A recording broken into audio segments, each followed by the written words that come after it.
Here we go. I'm going to switch to the next slide. I think we're going to go down to the examples. Yes. This is for tomorrow. Auxiliary verbs. Okay? Relax. We're out of time. I want to get to the... oh, no, we're not out of time. Write this down. Write this down. Auxiliary or help. You could write auxiliary verbs are helping verbs, and I'd be fine with that.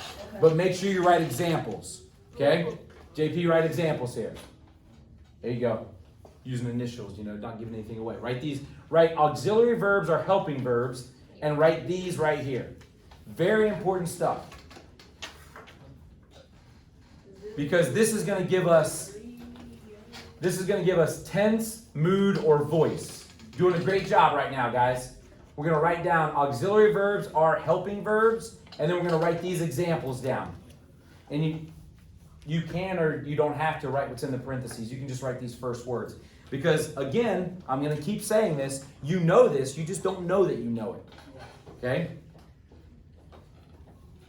And I'll give some examples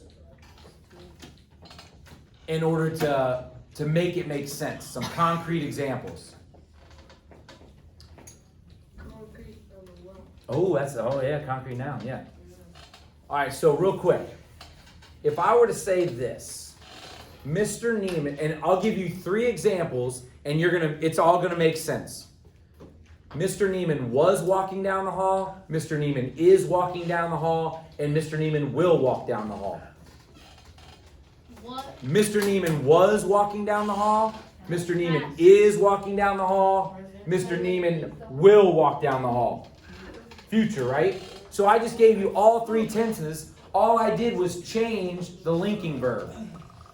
I'm sorry, the auxiliary verb, the helping verb. Okay? If I change the auxiliary verb, it should change the tense. Mr. Neiman is walking down the hall. That means he's currently doing it right now. Mr. Neiman was walking down the hall. That means it happened before. Mr. Neiman will walk down the hall. That's going to happen in the future. And we're going to see this with these examples. Again, if you just wanted to write be, do, and have, I'm totally fine with that. Auxiliary verbs. Be, do, and have. This is for a great day. You know me. You know me. Here we go. We don't have to worry about this right now. We'll come back when it makes more sense. Let's just look at this. We are eating ice cream tonight. That is a state of being. They will not go to the stadium today. They will not. So the idea is go is the verb, eating is the verb. But you don't say we eating ice cream tonight. That's odd. We need something to help it. We need an auxiliary verb to help. You would not, yeah.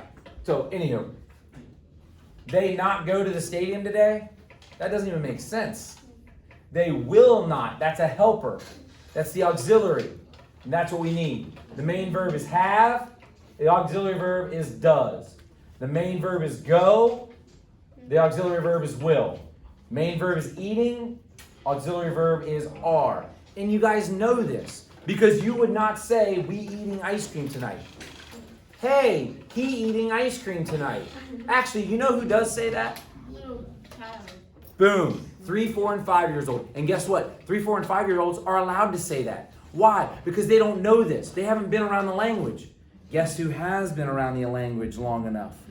You guys. And just like for nouns, person, place, or thing, extended to person, place, thing, or idea now that you're in 7th grade, the idea of knowing why we've had these words is very important. And it's crucial for 7th grade students.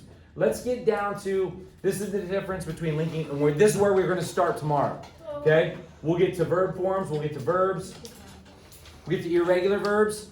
Last Saturday night, I had some friends who left a party I was playing music at. And you know what I said over the microphone? True story. I said, oh, there they go. They leave the party. They leave. Does that make sense? No. No, because it's an irregular verb. We don't say he swimmed a mile. We say he swam. We don't say He braked his leg, B-R-E-A-K-E-D. But again, hey, you know who does say that? Toddlers, which is totally fine. Totally fine. But you know what it's not okay for? It's not okay for 7th graders to say, I righted the paper. It's not okay for you to say that. You have to say, I wrote. Okay, let's get down to some examples and then we're out of here. Why did you say lean? Because I was saying it like my kids. When my kids were like 3, 4, 5, and 6 years old, they would say that, and I picked it up. And now I just say it as kind of a joke. Okay? So here we go. And this is going to be difficult, and I don't mind. Do strawberries have eyes that they can see, that they can look? So automatically, we know that this is not what the strawberries are doing. Look is the verb. What type of verb? Raise your hand if you think you know what type of verb that is. Try it. Action. That's what we just said. It can't be action because strawberries don't have eyes. Therefore, in the back, what type of verb is it? Linking. Yeah. Linking. Absolutely correct.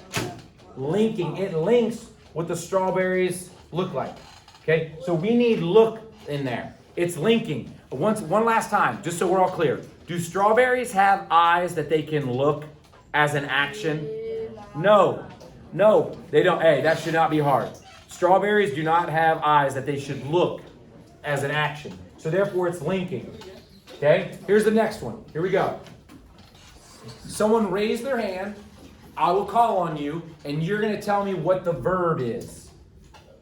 In the back, what is the verb?